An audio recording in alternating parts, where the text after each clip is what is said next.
Hey everyone, it's Justin again. And did you know that some equations don't have a solution and others can be solved using any number? Let's check it out and see why. First, let's start with what you already know. Solving an equation and ending up with only one solution. The way you can recognize this is if you solve the equation and get that the variable is equal to a single number. The reason this means that there's only one answer is because you can only plug in one number to make it true. For example, if you have the equation x equals 7, plugging in 2 or 10 or even negative 7 wouldn't make it true. The only number that would make x equals 7 true is if x equals 7.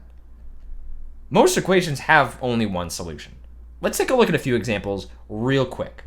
I've already worked this one out, but you can always double check my work by doing it on your own. You'll notice that the solution here is x equals 1.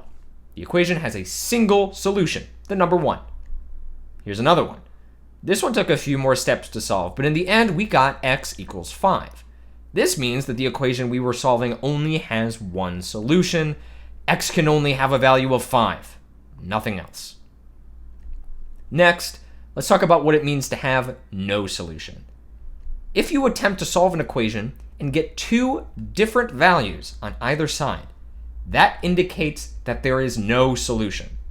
12 equals 3, those are completely different numbers, so no solution. Negative 4 equals 4? No, of course not. They're on different sides of the number line. No solution. 0 equals 1? Since when? No solution. The reason this means there's no solution is that this result is telling us the two sides will always be different, no matter what we plug into the variable. Nothing can ever make the two sides be equal. Let's take a look at some examples of equations with no solution. With this one, as soon as we try to remove the variable from the right side, we see an issue. It gets removed from the left side too. So we end up with 0 equals 1, which isn't possible because they're two different numbers. The two sides will always be different, so no solution. Our second example does the same thing. When we get ready to remove the variable from one side, it removes it from the other side too. Then all we're left with is negative 2 equals 12, which I hope I don't have to tell you are two different numbers. No solution, just like that. And moving on.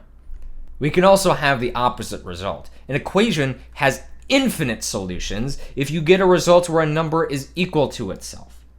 If your result says 3 equals 3, well, of course it does. Infinite solutions. Negative 8 equals negative 8. Infinite solutions. What about 0 equals 0? Well, even though we think of 0 as being special, it's still just a number, so this still means infinite solutions.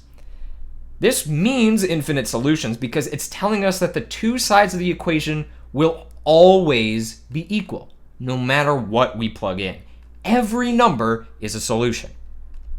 You know the drill. Time for some examples. In our first example, as soon as we remove the variable, we see that the two sides come out exactly the same, so there are infinite solutions. In our second example, we start out with some distribution and combining of like terms, but then we get to the same thing on both sides again, so there are still infinite solutions.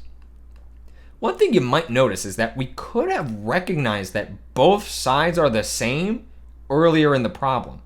We didn't have to solve all the way down to 3 equals 3. We could have recognized that it was infinite solutions as soon as we noticed the exact same thing on both sides. In fact, we didn't even have to do anything in the first example. It already had the same thing on both sides. We could have figured out that it had infinite solutions without having to do any math.